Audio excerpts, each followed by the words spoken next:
To help us break it all down is none other than our very own Nancy Armour, who's been in Tokyo since the start of the games, covering all the major storylines. So Nancy, thank you so much for joining us. Hello.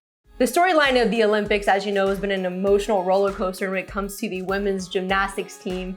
You've covered that from top to bottom, and we saw Simone Biles return at the end, take bronze on the balance beam, but just like you've written in your article, her impact on these games extends well beyond the medal she's received. So can you explain to us and break that down? What is her lasting impact of Simone Biles? I think it's going to be the fact that she really took the conversations that we've all started to have about the importance of mental health and really elevated it. I mean, there were so many expectations on her coming in. It wasn't just the fact that, she was going to win all the medals. It was, she was the star of these games. And for her to be able to say, I can't do this, is I think really transformational. I think it gives other people the permission to say, I need to take time for myself. It might not be at the Olympics. It might just be, I need to do this for an hour a night, or I need to take a personal day at work. But I think she's made us all look at this in a very different way. And that to me is bigger than anything she's done in gymnastics, which all of that is pretty big. For the second consecutive Olympics, the U.S. women's soccer team won't be taking home the gold, but the bigger question now is what's next for this program? With the 2023 World Cup right around the corner, in your opinion, Nancy, what is this going to look like over the next few years for them? This team needs to reboot, and there are some players that they looked older, they looked slower. The whole team looked slower to me than they did, at the World Cup 2019, which was only 2 years ago. This is largely the same team, and they looked like a shell of themselves. So clearly this is going to be, we're moving on to the next generation, players like Rose Lavelle, Sam Mewis, Katarina Macario, who we didn't see a whole lot of, Sophia Smith, who didn't make the final roster here. I think those are the names that you're going to need to be looking for in the next couple of years.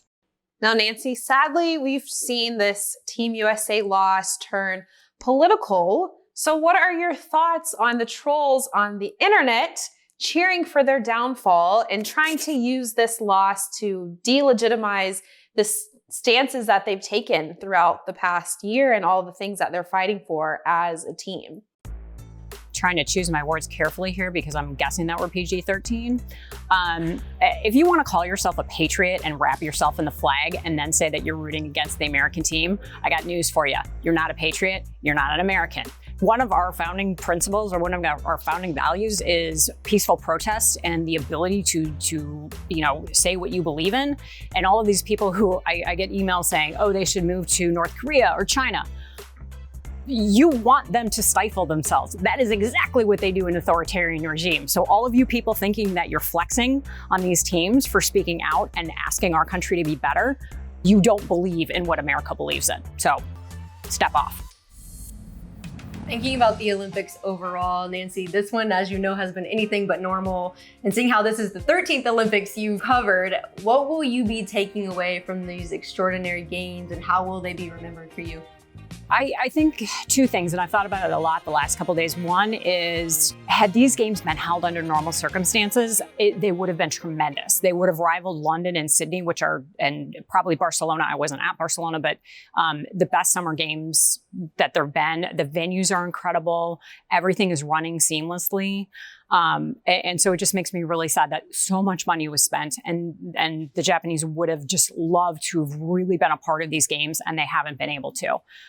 The other takeaway is, we're seeing athletes, we're rarely seeing them disappointed with their performances. Even people who came in expecting to have golds, whether they didn't win that, got a silver or a bronze, or didn't even medal, they're so proud of themselves just for being here that, just getting to these games, getting through training, getting through all of the different protocols, just being here is a victory.